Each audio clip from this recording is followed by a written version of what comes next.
Oi, dando continuidade à minha parte no curso de manipulação animal da Universidade Federal do Paraná, a gente vai falar sobre cálculo de tamanho de amostra. Eu sou o Bruno Martinhac, professor do Departamento de Fisiologia da Universidade Federal do Paraná e atualmente coordenador do Complexo Biotério do setor de Ciências Biológicas. Muito bem, essa é uma pergunta importante para a gente se fazer na hora de preencher o formulário de um projeto do SEUA. E é uma coisa que a gente deve ter em mente, porque é importante para os nossos experimentos. Não é à toa que no seu a gente pergunta. Não é apenas porque a gente quer que as pessoas utilizem o menor número de animais possível. A gente quer que as pessoas utilizem o tamanho necessário amostral. Então, qual que deve ser o tamanho da minha amostra? Qual o meu N por grupo? 10 por grupo, porque é um número redondo. 8 por grupo, porque eu gasto menos. 12 por grupo, porque esse parece ser o padrão da literatura para aquela variável. Como que a gente chega nesses valores? E análises indicam que os estudos não clínicos possuem frequentemente baixo poder estatístico. E isso leva a uma falta de confiança nos dados que a gente obtém através dos estudos com modelos animais. Então, os modelos animais, os estudos que utilizam modelos animais, frequentemente têm um baixo poder estatístico causado por tamanhos de amostra muito pequenos. Mas antes, o que é poder estatístico? O que é poder do teste? É a probabilidade de um teste encontrar um efeito, assumindo que de fato há um efeito. Se um tratamento funciona, qual é a probabilidade do meu experimento mostrar que esse tratamento funciona? É isso que o poder do teste vai dizer. Vamos ver aqui o que essas curvinhas da estatística que às vezes assustam dizem. Aqui a gente tem a distribuição dos dados de acordo com a hipótese nula, H0, e a distribuição dos dados de uma hipótese alternativa, digamos, os dados que foram de fato obtidos, nossa H1. E temos umas letrinhas gregas e o que elas significam. O beta significa a probabilidade de um falso negativo. Há uma diferença estatística, mas você não a encontrou. O alfa significa o nível de significância, a probabilidade de um falso positivo. Você encontrou uma diferença, mas na verdade ela não existe. E o que é o P? O P, aquele valor que a gente costuma ver nos artigos científicos, P menor do que 0,05 é um valor estatisticamente significativo. Qual é a definição de P? É a chance de encontrar as coisas ao acaso? É a chance de estar errado?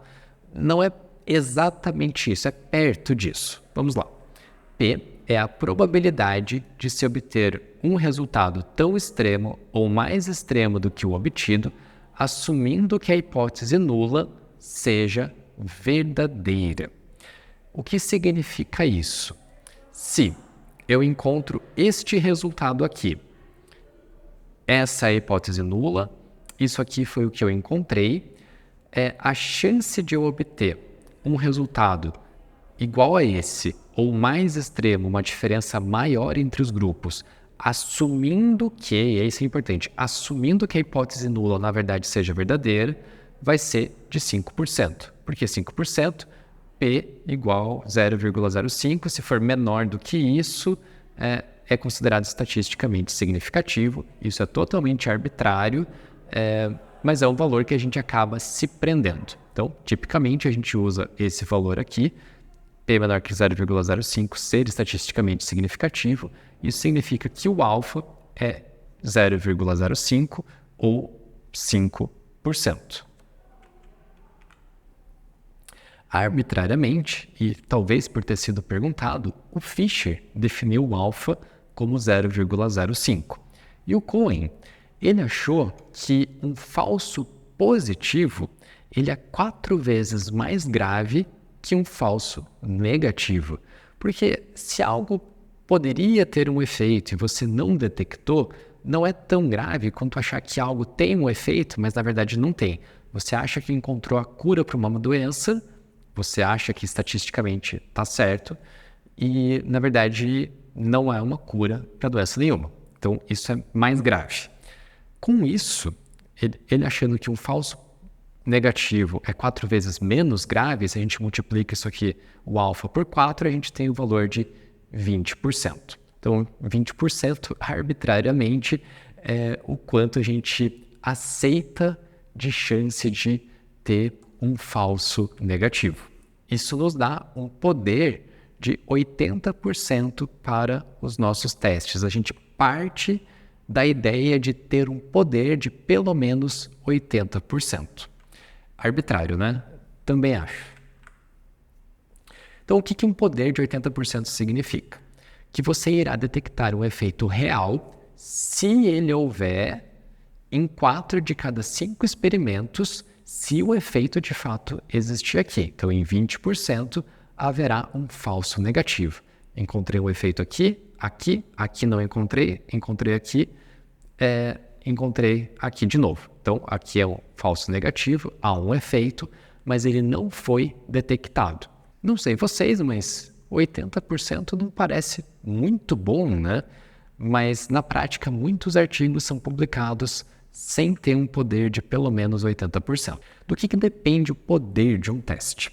Depende do tamanho da amostra, da variância da amostra, do tamanho do efeito e do alfa. Bom, o alfa é fixo, 0,05. Então, a gente vai depender do N, da dispersão da amostra, desvio padrão, e de quão diferentes os grupos são, que envolve também a variância da amostra. Então, aqui a gente tem uma conta do Cohen para calcular uma forma de tamanho de efeito quando a gente tem a comparação entre dois grupos. Média de um grupo menos a média de outra, dividido por um agregado aqui dos desvios padrões. Então, é basicamente a diferença entre os grupos dividido pela dispersão dos dados. E isso nos daria o tamanho do efeito. E além de mais falsos negativos, o que acontece se o poder do teste for baixo? Se o poder for baixo, então, se a gente tiver um valor menor do que 80%, a gente vai cada vez mais ter mais falsos negativos. Então, primeiro que, se o alfa é fixo e a variância depende da variável estudada, o baixo poder é causado por pequeno n amostral.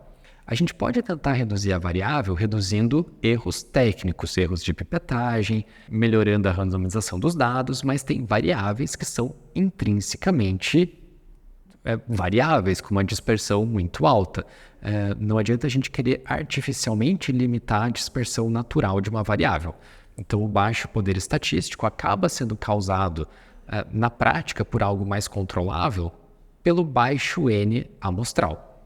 Então, qual que é a consequência? Se a gente acaba tendo um poder estatístico baixo, isso significa que a gente só vai conseguir detectar efeitos muito grandes. Apenas tamanhos de efeito muito grande são detectados. Isso vai fazer aumentar as chances de encontrar falsos positivos. Então, como assim?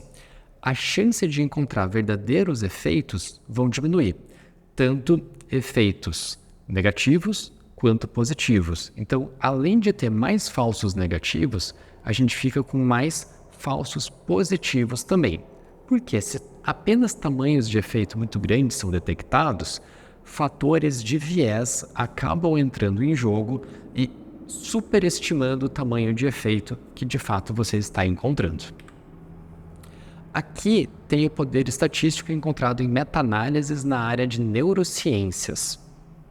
A gente tem 49 meta-análises que foram estudadas. Dessas meta-análises, cada uma delas analisou uma série de outros artigos e, olhando o poder que foi encontrado médio em cada uma dessas meta-análises, vamos ver aqui, poder entre 81% e 90%, nada. Poder entre 91% e 100%, 15% dos artigos.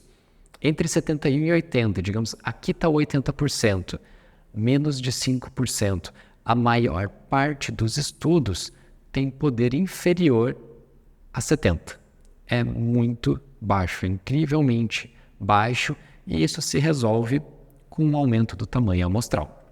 É um curso de manipulação animal aqui, a ideia é que a gente use menos animais, mas como que a gente usa menos animais? Se a gente faz vários experimentos que não conseguem detectar um efeito verdadeiro, a gente está utilizando, ou digamos, a gente tem vários experimentos com um tamanho amostral super pequenininho, que não conseguem concluir nada. A gente está utilizando mais ou menos animais.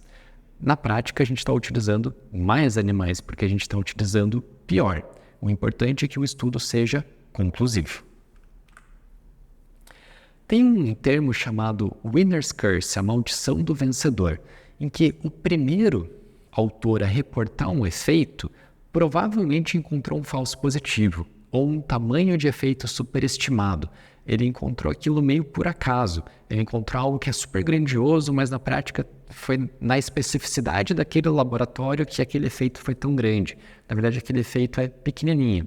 Então, replicações provavelmente precisam de um tamanho amostral maior que o do original para chegar no mesmo efeito. Mesmo que o tamanho de efeito seja verdadeiro, analisando estatisticamente, uma replicação de um estudo com o mesmo N de um estudo em que o P tenha sido exatamente igual 0,05, irá encontrar o mesmo efeito em apenas 50% das vezes, o que é muito pouco. Então, quando for fazer uma replicação, o ideal, na verdade, o absolutamente recomendado é que o seu tamanho de amostra seja maior que a amostra original. Mas aí, como saber o seu N necessário, afinal de contas? Uma coisa importante é levar perdas em consideração. Você vai fazer uma cirurgia de alta precisão e você não consegue acertar essa cirurgia em todos os seus animais. Então, após calcular quantos animais você precisa obter, você tem que levar em conta quanto que você costuma perder. Se você precisa de 100 animais, mas você sabe que você vai perder 10 na cirurgia, você vai ter que ter 110, porque 10 serão perdidos. Bom, o alfa é fixo. A variância deve ser conhecida. Como? Com o estudo piloto, analisando a literatura. E aqui entra a parte que ela é importante e, ao mesmo tempo, ela é muito, muito subjetiva. Porque qual é o tamanho de efeito esperado? O que você espera do seu fator? Você está modelando uma doença? Você está vendo glicemia dos animais? Você quer que a glicemia saia de 90 para 400? Ou você quer que saia de 90 para 300? Ou de 90 para 150? O que é relevante? O que é biologicamente relevante? Você quer que a glicemia dos animais hiperglicêmicos seja reduzida para exatamente o nível do controle ou não tão bom assim? Você que vai dizer isso. É você analisando a literatura, como que da literatura houve transposições para estudos clínicos, porque vamos lembrar também que é difícil a gente transpor, muitas vezes, uma unidade que a gente obtém nos modelos animais diretamente para o que a gente vai obter em humanos depois. Então, é um pouco vago, mas você vai precisar, não tem como escapar disso, tentar definir o tamanho de efeito que você espera. Então, ou você já sabe o tamanho de efeito calculado pelas análises estatísticas, ou você pode obter isso pensando quais os valores de média e de dispersão que é esperado ter em cada grupo. Então, como que eu vou saber a média de um grupo que eu nem estudei ainda? Então, qual é o valor que é biologicamente relevante? Então, se você tem um grupo controle, tem a média de peso corporal 30 gramas, camundongos. Aí você tem um grupo tratado, a média de peso corporal foi para 29. Se você tiver um N de 300 animais por grupo, você pode encontrar uma diferença estatisticamente significativa comparando esses dois grupos. Mas é uma diferença que tem um sentido biológico? Vai que tem, né? Mas eu imagino aqui que 1 grama de diferença média de peso corporal não vai ter um efeito muito relevante no que você está estudando. Então, você deve mirar para um tamanho de efeito que seja relevante. E quem vai poder dizer isso é você, junto com o seu orientador, analisando a literatura. E como calcular, como chegar nesses valores? A gente tem um software, a gente encontra na internet um software chamado G-Power, que é um programa gratuito que faz cálculos de amostra e cálculos de poder. Se você digitar G-Power no Google, você encontra aqui esse site. E em um outro vídeo eu vou mostrar como utilizar esse programa. Esse programa tem um manual e a gente vai dar uma olhada prática na cara exatamente desse programa para fazer alguns testezinhos e alguns cálculos de amostra. Então, ó.